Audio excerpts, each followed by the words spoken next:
So the Water Council lives in Milwaukee, Wisconsin, on the shores of Lake Michigan, really at the confluence of three rivers that come together and ultimately empty into Lake Michigan.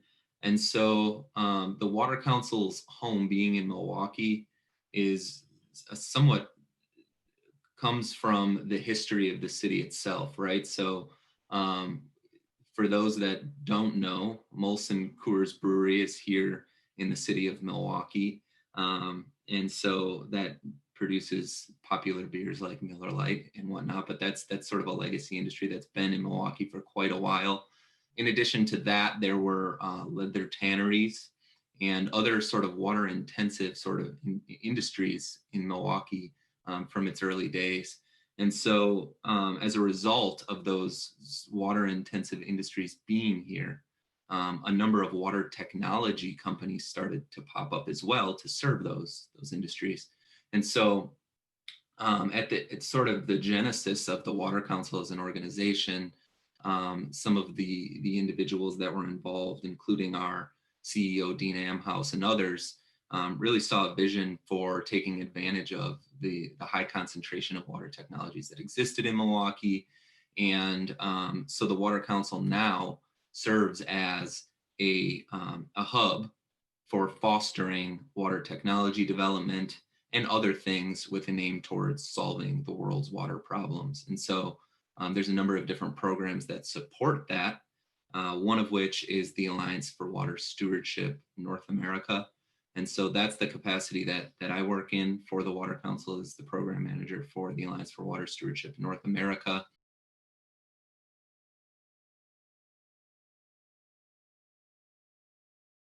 You know, whereas something like addressing climate can very much have sort of global response, water's a bit different in that the way that the challenges manifest are really quite local. Now, what I will say on the climate front and its relationship with water is that they're very related in a lot of ways.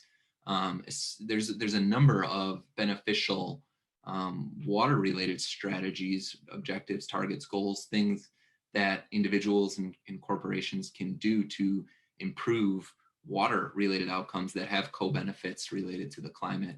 And we see that especially in agriculture, I think, when you talk about things like improving soil health for improving water retention in the ground and limiting runoff of agricultural pollutants into water bodies. Well, healthy soil is also really important for sequestering carbon. And so I think important to recognize that these are really kind of interrelated topics that have co-benefits in their implementation and the way that they're achieved.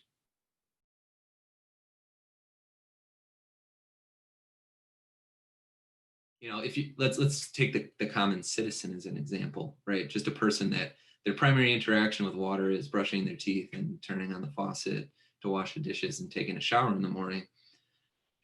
You know, if you're in Utah or Arizona, you may want to think real hard about, you know, how much water you're using on a daily basis.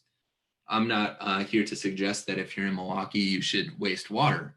But if you're in Milwaukee and you know that water quality is a concern or issue, maybe your individual response is to think about how you're impacting water quality. And so maybe you're extra conscious about picking up your dog poop, or maybe you're really conscious about how much salt you're putting on your driveway when it snows. Or maybe you think about what your yard looks like and how you could implement some plant life, some native plants to mitigate runoff from your home or your yard. So there's different ways, even for individual, to interact differently and respond to water-related challenges that exist. So it goes all the way from you and I in our daily interaction with water resources, all the way up to the largest corporations and manufacturing operations and how they manage and use the resource as well.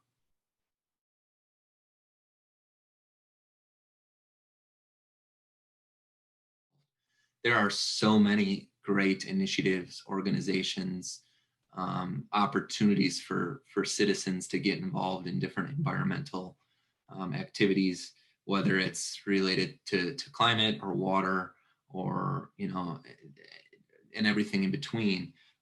So I think, if you care about it and you're passionate about it, you'll really be driven to do work that's impactful and meaningful.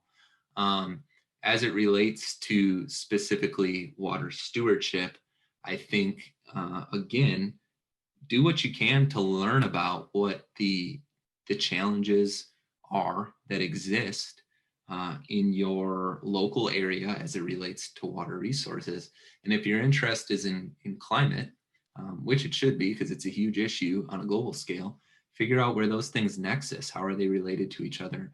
And then from there, think about how you can get involved. Maybe you get involved with some local agricultural group and you promote for better soil management strategies, which have, again, these co-benefits for both water and climate. Maybe you grab a couple friends on a Sunday morning and you go out to the stream safely, and you collect some garbage or trash.